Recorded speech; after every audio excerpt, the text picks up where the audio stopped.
버지니아 애난데일에 위치한 워싱턴 새한장로교회 한창훈 담임 목사님의 주일 설교 말씀입니다. 하나님을 더욱 잘 알아가는 은혜의 시간이 되시길 바랍니다. 함께 읽을 말씀은 에베소서 1장 15절로 23절에 있는 말씀입니다.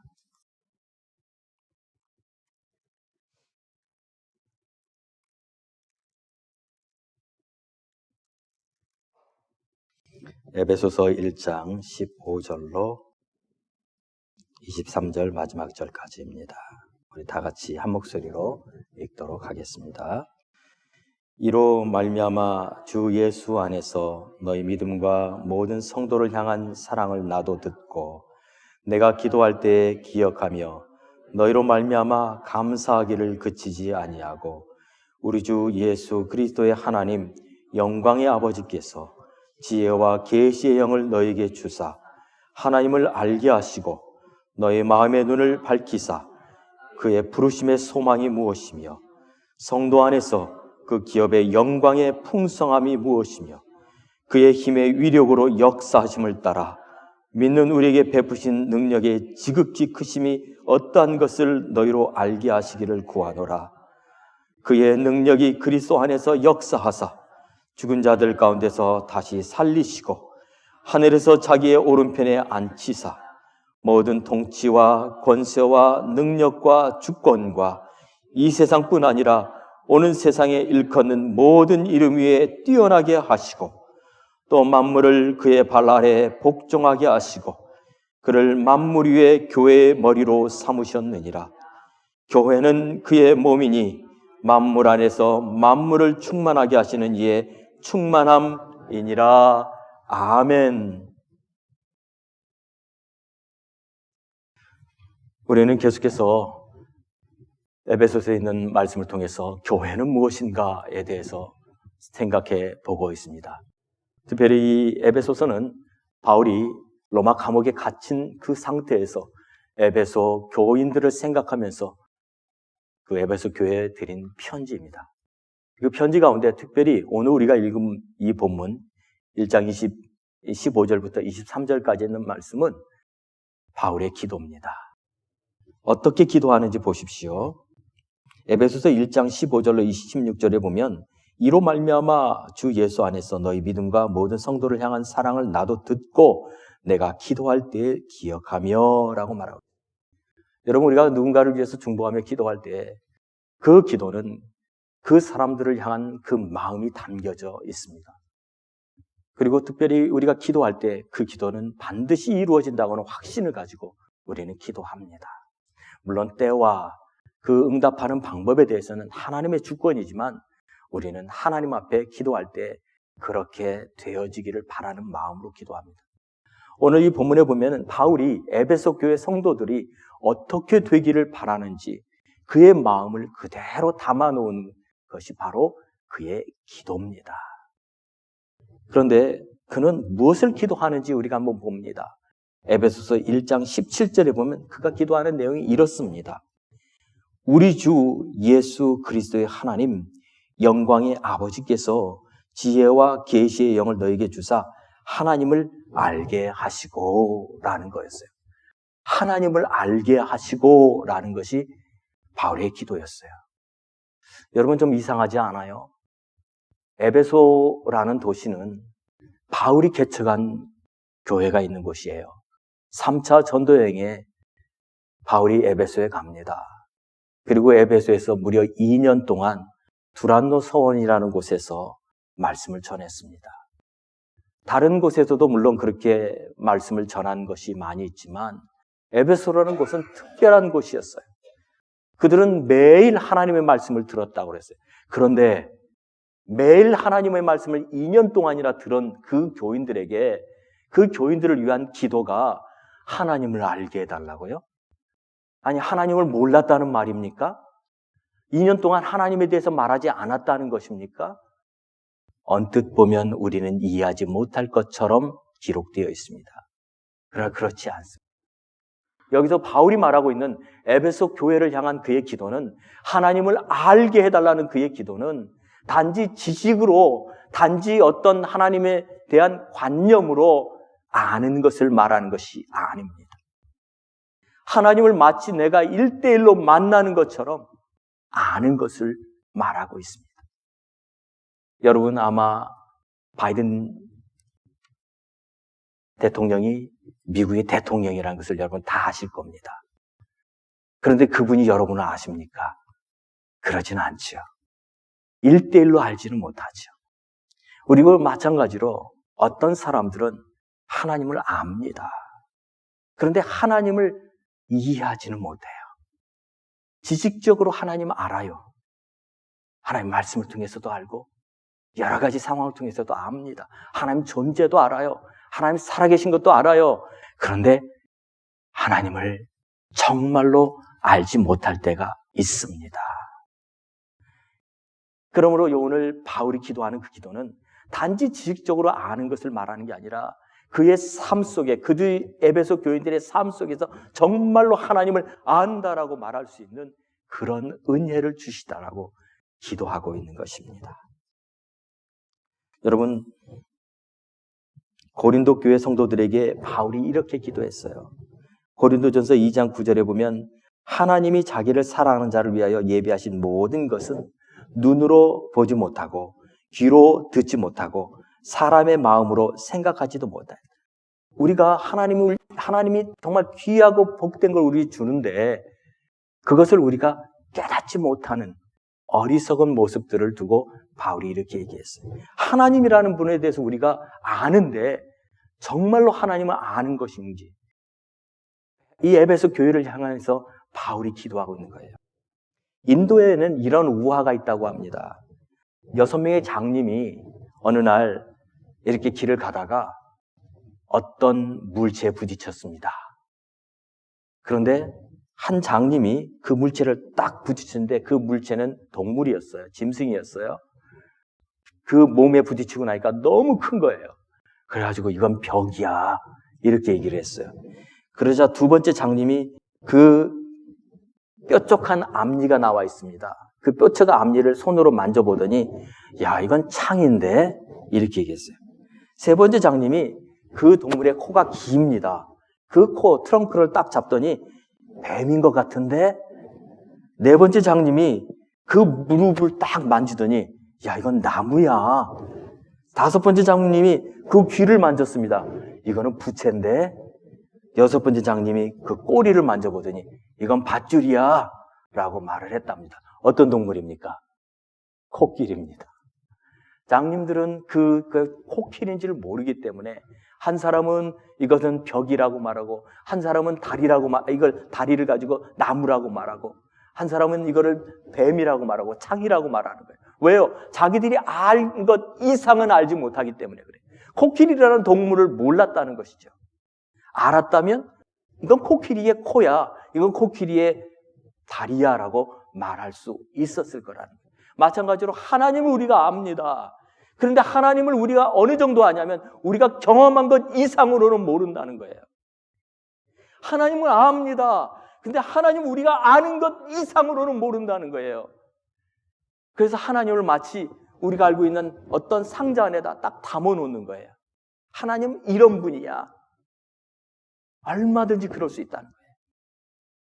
하나님을 아는데 우리가 경험한 것 이상으로 알지 못하기 때문이지요. 욥이 그러지 않아요? 욥이 하나님과 그 욥의 친구들과의 대화를 마치고 나중에 하나님의 음성을 듣게 돼요. 그때 욥이 뭐라고 해요? 내가 귀로 듣기만 하여 싸웠더니 이제는 눈으로 보나이다 라고 말해요. 욥, 하나님을 얼마나 사랑하는 사람이었어요. 하나님을 얼마나 귀하게 여기는 사람이었어요. 그런데 그가 하나님을 귀로만 들었어요. 근데 이제는 내가 눈으로 보나이다 라고 그가 고백하는 그런 장면이 나오지 않습니까? 그래서 우리가 하나님을 알지만 하나님은 우리에게 가르쳐 주시기 전까지 우리가 알지 못한다는 거예요. 그래서 고린도서 2장 13절에 바울은 이렇게 말합니다. 우리가 이것을 말하거니와 사람의 지혜가 가르친 말로 아니하고 오직 성령께서 가르치신 것으로 하나니 영적인 일은 영적인 것으로 분별한다고 그랬어요. 하나님을 아는 것은 영적인 거예요. 영적인 것은 세상적인 시각으로 아무리 보아도 볼 수가 없는 거예요. 우리의 생각, 우리의 시각이 바뀔 때 보이는 것입니다. 하나님 아들이 이 땅에 오셨어요. 우리를 구원하시기 위해서 이 땅에 오셨어요. 그런데 유대인들은 그분이 하나님의 아들인 것을 알지 못했습니다. 예수님께서 그들을 향해 뭐라고 말합니까? 마태복음 13장 13절에 그러므로 내가 그들에게 비유로 말하는 것은 그들이 보아도 보지 못하며 들어도 듣지 못하며 깨닫지 못함이니라 라고 했어요. 모른다는 거예요. 언제까지요? 성령께서 그들의 눈을 열어서 그들에게 보여주시기 전까지는요. 이것이 하나님의 은혜예요. 여러분, 하나님의 은혜가 이거예요. 우리가 하나님을 아는 것, 이거 은혜예요. 우리에게 우리의 눈을 열어서 보여주기 전까지 우리는 알 수 없는 것이거든요. 그래서 로마서 1장 21절에 바울은 로마에 보내는 편지에서 이 세상의 사람들의 모습을 이렇게 표현합니다. 하나님을 알되 하나님을 영화롭게도 아니하며 감사하지도 아니하고 오히려 그 생각이 허망하여지며 라고 말했어요. 하나님을 알아요. 그런데 하나님께 감사하지 않아요. 하나님을 영화롭게 하지 않아요. 하나님을 아는데. 바울은 세상 사람들의 연약함에 대해서 이렇게 말을 했어요. 여러분, 혹 전도하다 보면 이런 사람들 만나지 않아요? 교회는 마음이 약한 사람들이라 다니는 곳이라고. 의지할 데가 없는 사람들, 약한 사람들, 그런 사람들이나 다니는 곳이라고 이렇게 말하는 사람들 여러분 혹시 만나본 적 없으세요? 그러면서 그들은 말하죠. 교회라는 것을, 기독교라는 것을 하나의 종교 안에 넣어버리는 거예요. 불교도 있고 힌두교도 있고 이슬람교도 있고 교회, 기독교도 있다라고 말하는 거예요. 그냥 자기가 믿고 싶은 거 하나를 선택해서 믿는 거라는 거예요. 왜? 내가 약하기 때문에. 아닙니다. 그것은 하나님을 박스 안에다 가둬버린 것과 같은 거예요. 하나님은 살아계신 하나님이에요. 심지어는 기독교인들 가운데도 하나님, 이 기독교를 우리가 믿는 하나님, 이 교회, 이 종교, 이 기독교를 종교라고 하는 하나의 굴레 아래 넣어버리는 사람들이 있어요. 여러분, 기독교는요, 교회, 종교가 아니에요. 하나님, 살아계신 하나님을 예배하는 것이 기독교예요. 사람들이 마음이 어두워져 있어요. 왜요? 세상 것으로 가득 차 있기 때문에. 그래서 하나님을 안다고 하면서도 하나님을 정작 만나지 못해요. 이게 지금 에베소 교인들의 어려움이라는 거예요. 이것 때문에 바울이 지금 로마 감옥에서 그들을 위해서 기도할 때 제일 먼저 기도 제목이 뭐냐? 하나님 좀 알게 해달라고 하는 거예요. 이상해요. 아니요, 이상하지 않아요. 왜요? 우리의 눈으로 볼 수 없는 분이기 때문에. 인간의 눈으로는 볼 수 없어요. 그러나 어떤 우리의 영의 눈으로 볼 수 있어요. 우리의 마음에 있는 하나님이 주신 영으로 볼 수 있습니다. 저는 특별히 토요일날 새벽 예배마다 한 가지 기도를 가지고 우리 성도들이 함께 기도해요. 그건 뭐냐면 주일 예배를 위해서 기도해요. 이 주일 예배에 하나님의 성령의 임재가 있게 해달라고 항상 기도합니다. 왜요? 여러분, 우리가 나오는 것이요, 주님 앞에 나오는 거요, 우리 마음으로 나올 수 없어요. 하나님은 우리를 이끌어 주시지 않으면 우리가 나올 수 없다는 사실이에요. 우리의 마음에 어떤 감동이 돼서 하나님이 우리 안에 그 마음을 주시기 전까지는 한 걸음도 하나님 앞에 움직일 수 없다는 사실이에요. 이게 하나님의 은혜예요. 하나님께서 우리의 발걸음을 옮겨주셨기 때문에 올 수 있는 거예요. 우리의 귀를 열어주셨기 때문에 들을 수 있는 거예요. 우리의 눈을 열어주셨기 때문에 볼 수 있는 거예요. 우리의 마음의 문을 열어주셨기 때문에 깨달을 수 있는 거예요. 이게 은혜예요. 그리고 이것을 위해서 토요일 날 새벽마다 함께 기도합니다. 성령이여 임하여 주셔서 우리의 마음에 하나님 주시는 감동을 주시고 성령의 임재가 있는 예배가 되게 해달라고 기도하는 것이죠. 여러분, 사람들은요, 하나님을 내가 믿고 싶으면 믿을 수 있고 내가 믿기 싫으면 믿지 못한다라고, 믿지 않는다라고 말하는 사람들은요, 잘못 알고 있는 거예요. 우리의 인간의 힘으로 하나님을 알 수 없어요. 어떻게 인간의 힘으로 하나님을 판단할 수 있어요? 어떻게 인간의 능력으로 우리의 인지로 하나님을 만날 수 있어요? 하나님 은혜 주시지 않으면 만날 수 없다는 사실이에요. 그래서 이사야 선지자는 그 시대에 있는 사람들에게 이렇게 선포했습니다. 이사야서 29장 10절에 대저 여호와께서 깊이 잠들게 하는 영을 너에게 부어주사 너희의 눈을 감기셨음이니. 그래요. 하나님이 잠들게 하는 영을 주실 수도 있다는 거예요. 우리의 영이 잠들어 있다는 거예요. 그래서 이사야 선지자가 말하는 것은 깨어나라는 거예요. 우리의 영이 깨어나서 우리의 영이 하나님을 찬양하는 은혜를 주시는 거예요. 그것이 하나님의 은혜라는 것입니다. 하나님의 은혜요. 여러분 모두가 지금 경험하고 있는 것이 하나님의 은혜입니다. 하나님 이 자리로 옮겨주신 것, 이 자리에 함께 모여서 예배드리는 것, 그리고 하나님 말씀을 들을 수 있는 것, 이게 하나님의 은혜라는 사실입니다. 이걸 놓고 바울은 기도하는 거예요. 영적으로 메말라 가지 말라는 거예요. 잠들어 있지 말라는 거예요. 영적으로 깨어 있으라는 거예요. 그것이 하나님을 아는 것이에요. 느헤미야도 기도합니다. 느헤미야 9장 20절에 또 주의 선한 영을 주사 그들을 가르치시며 라고 그랬습니다. 주의 만나가 그들의 입에서 끊어지지 않게 해달라고. 이 얼마나 아름다운 기도예요. 저도 늘 기도합니다. 하나님 이 제단에 하나님의 말씀을 달라고. 이 제단에 하나님의 말씀이 선포되게 해달라고. 나의 말이 아닌 하나님의 말씀이 선포되게 해달라는 것이죠. 이렇게 하기 위해서는 정말 필요한 게 뭐예요? 우리의 눈이 열려야 되는 거예요. 시편 119편 18절에 이렇게 기도합니다. 내 눈을 열어서 주의 율법에서 놀라운 것을 보게 하소서. 다윗이 기도해요. 내 눈을 열어서 주의 놀라운 것을 보게 해달라는 이 다윗의 기도는 바로 바울의 기도와 같은 것입니다. 여러분, 한국에서 예전에 문화부 장관을 지내셨던 이어령 교수님이란 분이 있어요. 이분은 이화여대 교수로 재직을 하셨고 또 부인도 건국대 교수로 재직을 하셨습니다. 그런데 이분에게 놀라운 변화가 일어났습니다. 이분은 철저히 하나님을 안 믿는 분이셨습니다. 하나님의 존재에 대해서 인정하지 않는 분이셨어요. 대한민국에서 가장 지성을 자랑한다고 하는 그 대학, 그곳에서 어쩌면 가장 알려진 그런 분이셨고 또 노태우 대통령 당시에는 문화부 장관까지도 하셨던 분이셨어요. 근데 이분에게 어떤 변화가 일어나요? 이분에게는 딸이 한 분 있습니다. 이민아라는 분이십니다. 이 딸은 어렸을 때 청명해서 이화여대 영문과를 3년 만에 졸업을 해요. 그리고 미국에 유학을 왔습니다. 그리고 미국에서 법을 공부해서 법조인이 됩니다. 그리고 법조인이 돼서 심지어는 변호사가 아니라 검사까지 되고 캘리포니아에서는 한 지역의 책임자까지 되셨던 분이셨어요. 여자분이신데. 그런데 이분에게 갑자기 병이 찾아와요. 갑상선암이라고 하는 병이 찾아와요. 또 엎친 데 겹친 격으로 그분이 또 이혼을 하게 되고 재혼을 하게 되면서 그 둘째 아들이 자폐 증상이 발견이 됩니다. 이어령 교수에게는 손주죠. 그런데 이 갑상선이 그의 몸에 이 이민아라는 분, 그 따님의 몸에 퍼지면서 눈이 안 보이게 됩니다. 실명을 하게 돼요. 이때 이어령 교수가 하나님 앞에 부르짖어요. 뭐라고 부르짖냐면 하나님 만일 당신이 계신다면 정말 하나님 당신이 존재한다면 내 딸의 눈을 열어주십시오. 내 딸의 눈을 보게 해주십시오. 내 딸이 나를 영원히 보지 못하는 일이 일어나지 않게 해주십시오. 울부짖으면서 기도해요. 그런데 하나님이 그의 기도를 들으세요.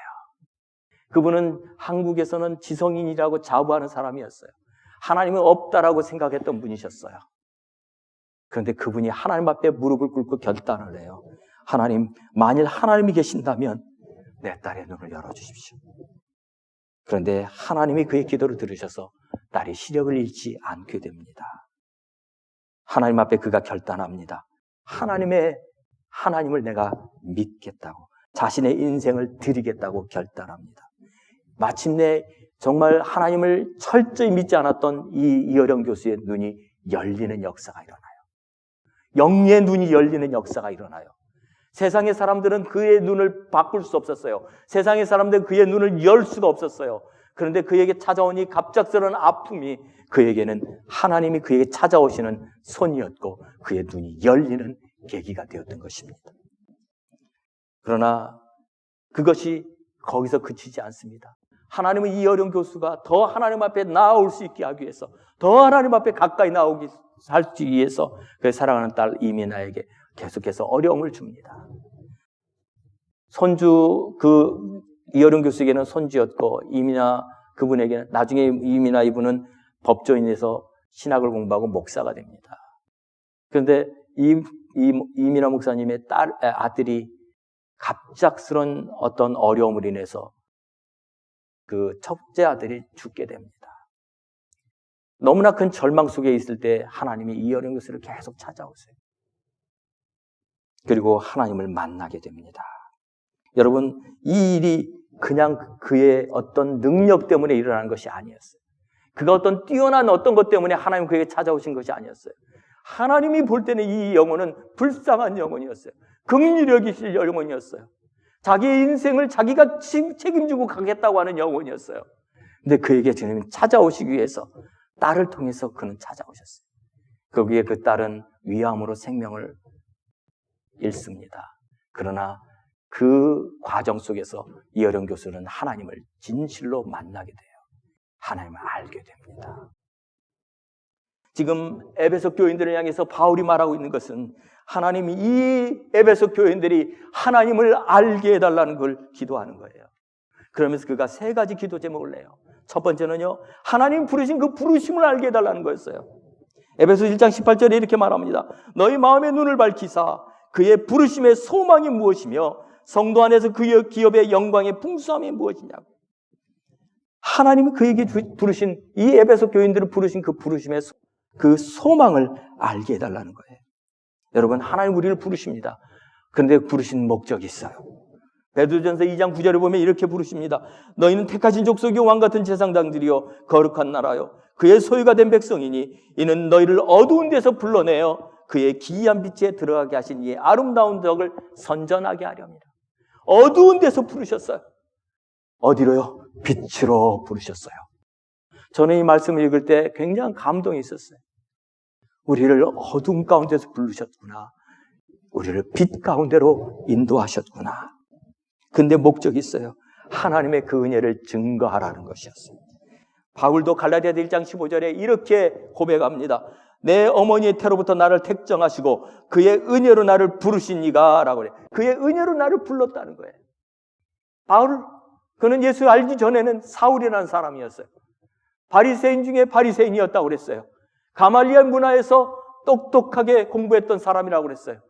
부족함이 없는 사람이었어요. 로마 시민권자였어요. 그런데 그가 하나님의 부르심 때문에 그가 하나님의 예수 그리스도의 종이 되었다고 그가 말하지 않아요. 근데 어디서부터 불렀다고요? 어머니의 태로부터 불렀다는 거예요. 여러분, 야곱이 그랬어요. 야곱은 그의 쌍둥이 형이 있었습니다. 에서. 그런데 그 쌍둥이 형에서는 하나님을 찾지 않았지만 야곱은 하나님을 찾았어요. 그게 야곱이 뛰어나서 하나님을 찾은 걸까요? 아니요. 어머니의 태, 리브가의 태에 있을 때부터 하나님은 야곱을 구별하셨어요. 하나님은 그를 긍휼히 여기셨어요. 그를 불쌍히 여기셨어요. 그래서 그에게 찾아오셨던 거예요. 그가 어느 날 바단 아람으로 도망갑니다. 형님을 피해서 도망을 가다가 갑자기 하늘이 열립니다. 그리고 하늘에서 천사들이 오르락내리락 하는 것을 봅니다. 베델이라는 곳이죠. 그가 그 은혜를 경험하면서 하나님 앞에 세 가지 소원을 드리잖아요. 그런데 그게 그가 뛰어나서 하나님을 만나는 겁니까? 아니요. 그의 어머니의 태로부터 그를 택하신 하나님이 그 순간에 그와 함께하고 있다는 것을 보여주시게 한 거였어요. 내가 너를 구별했다는 거예요. 내가 너를 택했다는 거예요. 내가 은혜로 너를 불렀다는 거예요. 하나님은 오늘 우리를 그렇게 부르셨습니다. 그의 은혜로 오늘 우리를 부르셔서 이곳에 함께 예배드리고 있는 것입니다. 하나님 우리를 절대로 떠나지 않으세요. 왜요? 하나님 우리를 구별하시기 때문에, 은혜로 부르시기 때문에. 그래서 예레미야 29장 11절에 예레미야를 통해서 이렇게 말씀합니다. 여호와의 말씀이니라 너희를 향한 나의 생각을 내가 아나니 평안이요 재앙이 아니니라 너에게 미래와 희망을 주는 것이라. 어떤 환경과 어떤 상황 속에 있다 할지라도 하나님 부르신 그 사람에게는 장래가 있고 소망이 있고 미래가 있는 거예요. 그래서 우리는 두려워하지 않는 겁니다. 그래서 우리는 날마다 믿음으로 걸어갈 수 있는 것입니다. 이것이 우연입니까? 아닙니다. 저는 우연은 없다고 생각합니다. 이 모든 것은 하나님의 놀라운 목적과 그 계획을 위해서 이루어 가시는 방법이라고 생각합니다. 그 부르심의 소망을 깨닫게 해달라고 기도했어요. 두 번째는 무엇을 위해서 기도했습니까? 영광의 부요함을 깨닫게 해달라고 해서 기도했습니다. 에베소 1장 18절에 이렇게 기도합니다. 너희 마음의 눈을 밝히사 그의 부르심의 소망이 무엇이며 성도 안에서 그 기업의 영광의 풍성함이 무엇이냐. 영광의 풍성함. 그것을 깨닫게 해달라고 기도해요. 여러분, 영광이라는 말이 뭐예요? 여러분, 성도 안에서 기업의 영광이라는 말은 뭐예요? 세번역 성경이 이렇게 기록합니다. 여러분의 마음의 눈을 밝혀주셔서 하나님의 부르심에 속한 소망이 무엇이며 성도들에게 베푸신 하나님의 영광스러운 상속이 얼마나 풍성한지를 여러분이 알게 되기를 바랍니다. 라는 것이 또 다른 번역본이었어요. 영광스러운 상속이래요. 이미 주어진 거예요. 상속이라는 건 뭐예요? 내가 결정한 거예요? 아니요, 내 부모가 결정한 거예요. 내가 한 것이 있어요? 내가 한 건 아무것도 없어요. 단 하나, 내가 그의 아들이라는 것이죠. 내가 그의 자녀라는 것이죠. 그것만 내게 갖고 있는 것이죠. 그런데 영광스러운 상속을 우리에게 허락하셨다는 거예요. 이게 영광의 풍성함이라는 거예요. 여러분, 영국의 왕자 윌리엄과 그의 부인 케이트는 거의 날마다 신문에 나오는 사람입니다. 왜요? 그는 영국의 왕자이기 때문에 그렇죠. 그에게는 평생 그를 따라다니는 칭호가 있어요. 캠브리지 공작이라는 거예요. 얼마나 영광스러워요. 그가 돈을 주고 산 겁니까? 그가 그것을 얻기 위해서 무엇을 한 겁니까? 아닙니다. 그는 찰스 황태자의 아들로 태어났던 것뿐입니다. 그가 한 건 하나도 없어요. 그냥 그에게 주어진 거예요. 이게 영광이에요. 그런데 여러분, 우리에게도 하나님 주신 영광이 있어요. 우리가 돈을 주고 산 것도 아니에요. 우리가 그것을 하기 위해서 무엇을 한 것도 아니에요. 다만 예수 그리스도께서 십자가에서 죽으심으로 우리를 구원하사 하나님의 아들과 딸로 만들어주신 거예요. 이게 영광이에요. 찰스 황태자가 가지고 있는 왕자의 칭호도 없고 윌리엄과 케이트가 가지고 있는 왕자나 왕자비의 칭호는 없습니다. 그러나 우리는 하나님의 아들과 딸이라고 하는 이 영광스러운 그 영광을 우리로 얻게 하셨다는 사실입니다. 여러분, 이것은요, 우리의 능력이 아니에요. 하나님이 긍휼히 여기셨을 뿐이에요. 로마서 9장 23절에 이렇게 말해요. 영광 받기로 예비한 바 긍휼의 그릇에 대하여 그 영광의 풍성함을 알게 하고자 하였을지라도 영광은 풍성하게 우리에게 찾아오셨어요. 영광은 단지 조금 온 게 아니에요. 왜 이 말을 이 에베소 교인들한테 하는지 아세요? 지금 이 에베소라는 곳은요, 부유한 도시였어요. 세계에서 어쩌면 그 당시에 가장 부유한 도시 중에 하나였어요. 왜냐하면 에베소에는요, 에베소 신전이 있었습니다. 근데 이 에베소 신전은 단지 우상을 섬기는 신전만이 아니었어요. 이 에베소 신전을 또 다른 이름 뭐라고 부르냐면 아시아의 은행이라고 불렀어요. 뱅크 오브 에이시아라고 불렀어요. 왜냐하면 그 안에는 그 당시에 전 세계에서 가장 귀하다고 하는 보물이란 보물은 그 신전에 다 모셔놓았기 때문에. 에베소가 얼마나 부한 도시였는지 성경은 그렇게 말하고 있어요. 그런데 그 부유함, 그거 아무것도 아니라는 거예요. 하나님 주시는 하나님의 자녀가 된 것에서 오는 부유함은 그것보다 훨씬 뛰어난다는 거예요. 여러분 혹시 아십니까? 미국의 당대 최고의 갑부로 알려졌던 록펠러가 한때 크래커하고 우유만 먹고 살았다고 합니다. 가난해서요? 아니요. 그 당시 그는 세계 최고의 갑부였습니다. 그런데 그가 제대로 된 음식을 못 먹었대요. 왜냐하면 위장병이 있었답니다. 뭐 때문에? 그가 가지고 있는 재산이 너무 많아서 그 재산 때문에 염려가 끝도 없어서 그는 제대로 음식을 소화시키지 못했대요. 그래서 그가 오직 먹을 수 있는 것은 우유하고 과자뿐이었다는 거예요. 저는 놀랐어요. 세상에 그를 따라갈 수 있는 부유한 자가 없었는데 그가 결국에 먹을 수 있는 것은 크래커하고 우유뿐이었다고. 여러분, 세상에 가지고 있는 부요함, 그것은 아무것도 아니라는 거예요. 물론 이 록펠러가 평생 그렇게 산 건 아니에요. 나중에 그의 마음이 바뀝니다. 그렇게 벌었던 물질을 나눠주기 시작을 해요. 사회에 환원하기 시작을 해요. 그러면서 그의 병이 호전되기 시작을 했습니다. 왜요? 내가 끓이고 있다 보니까 그는 그것들을 어떻게 내가 더 잃어버리지 않을까 그것만 생각하니 염려 때문에 살아갈 수가 없었던 것이죠. 놓으니까 그때부터 자유함이 오기 시작했던 거예요. 여러분, 진정한 부유함은요, 겉으로 드러나는 것이 아니에요. 금과 은이 아니에요. 많은 빌딩을 가지고 있는 것이 아니에요. 진정한 부유함은 우리가 하나님의 자녀로 살아가는 것이, 이게 진정한 부유함이라는 거예요. 이것을 골로새서 1장 27절에는 비밀이라고 말했어요. 하나님이 그들로 하여금 이 비밀의 영광이라고 그랬어요. 세상 사람들은 알 수 없는 것이기 때문에 그래요.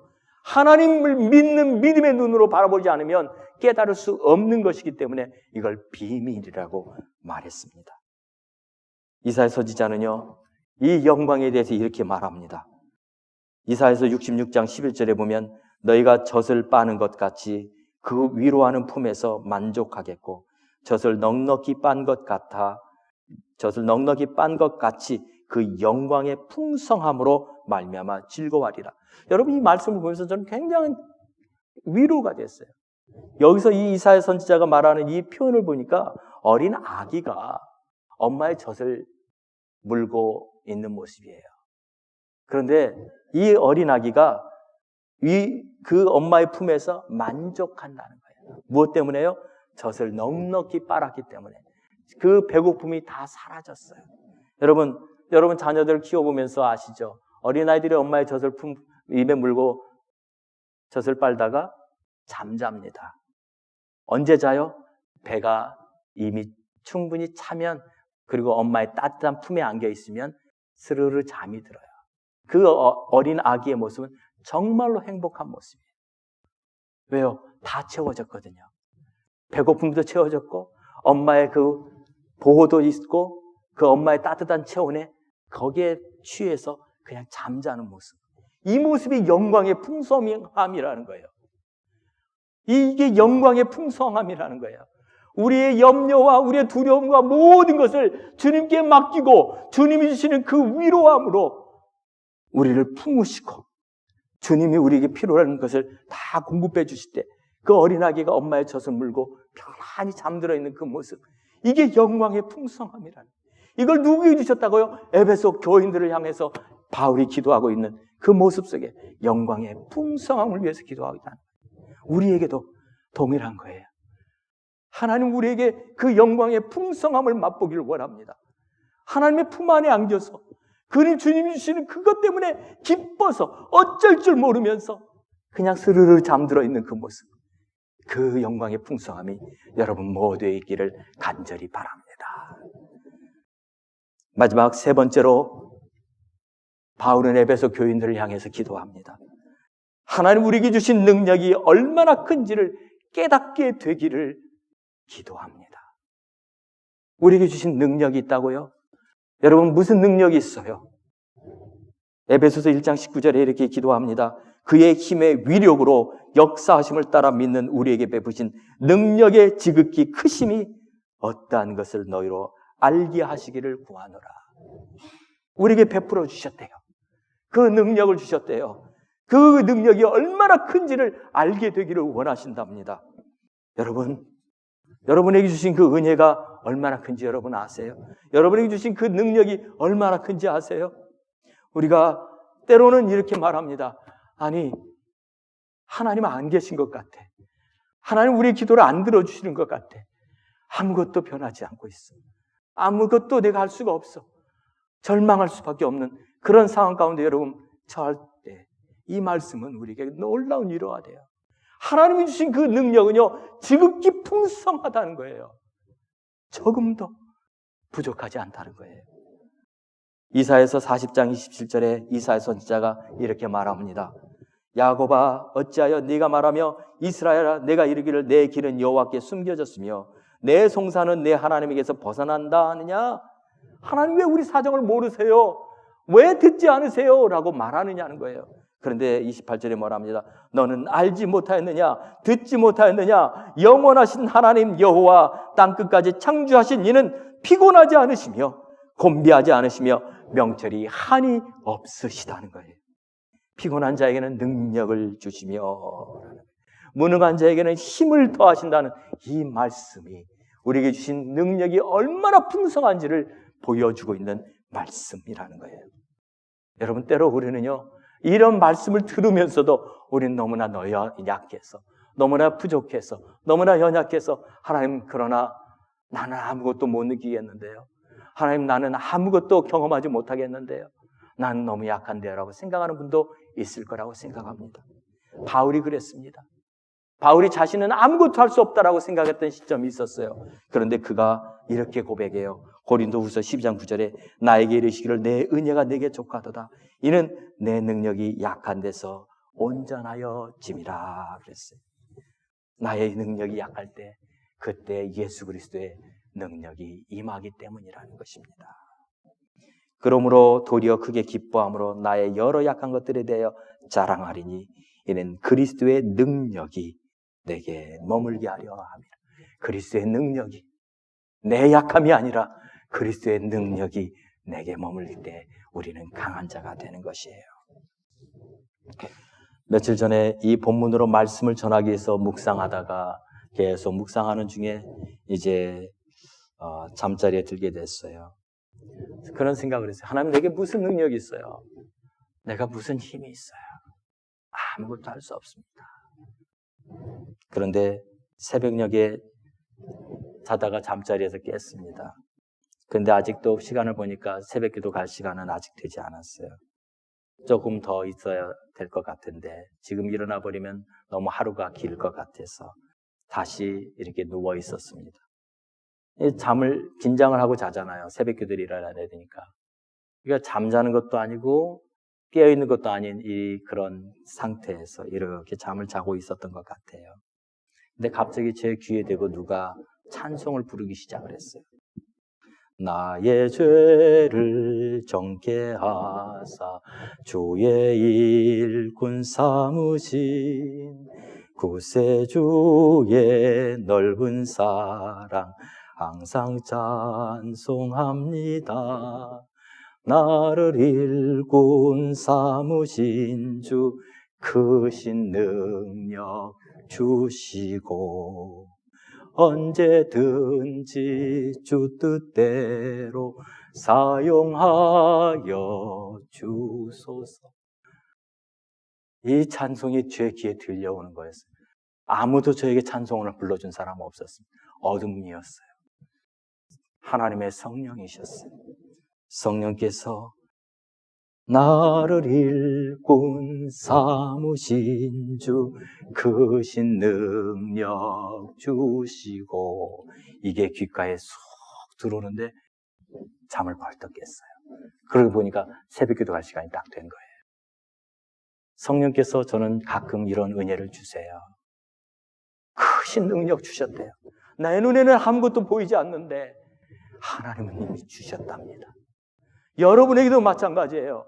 우리는 아무것도 못 느끼는 것 같은데 이미 하나님은 여러분에게 큰 은혜를 주셨습니다. 은혜를 주신 것뿐 아니라 능력도 주셨습니다. 여러분, 하나님이 여러분과 함께하고 있는데 세상을 두려워할 일이 뭐가 있겠습니까? 그 하나님의 능력은요, 예수님을 죽음에서 다시 살리신 부활의 능력입니다. 그 능력이 오늘 여러분과 함께하고 있다는 이 사실을 기억하시기 바랍니다. 이제 말씀을 마치려고 합니다. 여러분, 하나님의 능력이 여러분에게 주어졌을 뿐만 아니라 여러분을 하나님 부르셨어요. 하나님이 여러분 부르신 그 소망은요, 이 땅을 창조하신 하나님이 주신 소망이에요. 하나님이 주신 소망은요, 염려와 근심이 아니에요. 하나님이 주신 소망은요, 여러분의 장래에 하나님의 놀라운 일을 이루시기 위한 하나님의 소망입니다. 뿐만 아니라 하나님은 여러분을 부르신 뿐만 아니라 여러분에게 그 풍성한 영광을 누리게 하셨어요. 그 영광은요, 마치 어린 아기가 어머니의 품 안에서 어머니의 젖을 빠는 것처럼 평화로운 모습, 그러면서도 풍성한 그 어머니의 위로와 그 보호로 인해서 가만히 잠들어 있는 그 모습, 그 속에서 주시는 그 놀라운 위로라는 사실을 기억하시기 바랍니다. 하나님의 은혜가 우리 사랑하는 성도들 모두에게 주어졌어요. 이걸 놓고 바울이 에베소 성도들 위해서 기도하고 있는 거예요. 이게 하나님을 아는 거예요. 이런 하나님의 아는 놀라운 축복이 하나님의 교회에 일어나게 되기를 간절히 기도합니다. 이 시간 우리 같이 한번 기도하지 않겠습니까? 여러분, 이제는 우리가 세상에 그냥 평범하게 살아가는 자들이 아니에요. 우리는 찰스 황태자나 윌리엄 왕자처럼 그런 칭호는 없어요. 그러나 하나님의 아들과 딸이라고 하는 이 놀라운 하나님이 주시는 은혜의 칭호가 있어요. 하나님의 그 은혜를 여러분 모두에게 주셨어요. 그 은혜로 우리의 눈을 여셨어요. 우리의 마음의 문을 여셨어요. 하나님을 찬양하며 아버지라 부를 수 있는 은총을 주셨어요. 우리가 벌은 거예요? 우리가 무엇을 해서 얻은 거예요? 아니요, 하나님이 주셨던 거예요. 그 은혜를 이 시간 감사하며 하나님의 그 영광의 풍성함, 그리고 하나님이 주시는 그 놀라운 능력으로 충만케 해달라고 이 시간 같이 합심으로 기도하겠습니다. 할렐루야. 살아계신 아버지 하나님, 이 시간 주님 기도합니다. 우리에게 주신 그 부르심, 우리에게 주신 그 영광의 풍성함, 그리고 우리에게 주신 하나님의 능력으로 하나님 오늘 옷 입게 되기를 원합니다. 아버지 하나님, 이 세상을 살아가는 우리 성도들, 험한 세상입니다. 악한 세상입니다. 그러나 아버지 하나님, 하나님의 주시는 놀라운 은혜로 우리를 충만케 하여 주셔서 이 땅을 당당하게 이겨나갈 수 있는 믿음의 사람들 되게 하시고, 하나님이 사용하시는 하나님의 놀라운 은혜의 사람들 될 수 있도록 축복하여 주시옵소서. 우리의 눈을 열어주셔서, 우리의 마음의 문을 열어주셔서 하나님을 아버지라 부를 수 있는 은총을 주신 것 감사합니다. 오늘도 하나님 우리의 발걸음을 인도하여 주셔서 주 앞에 나와 함께 기도할 수 있는, 주 앞에 나와 하나님의 말씀을 들을 수 있는, 주 앞에 나와 예배 드릴 수 있는 이 놀라운 은혜를 주신 것 감사합니다. 하나님의 그 놀라운 영광이 우리 한 사람 한 사람에게 풍성하게 임하게 하여 주셔서 하나님이 주시는 놀라운 위로가 날마다 우리의 삶 가운데 역사하는 것을 보게 하여 주시옵소서. 하나님, 우리는 연약하지만 하나님 우리의 연약한 그때에 하나님은 강하십니다. 하나님 우리 연약한 그때 하나님 우리를 붙들고 계십니다. 그 하나님의 놀라운 능력을 날마다 경험하는 우리 모든 사랑하는 성도들 되게 하여 주옵소서. 모든 영광 주님께 드리며 예수님의 이름으로 기도하옵나이다. 아멘.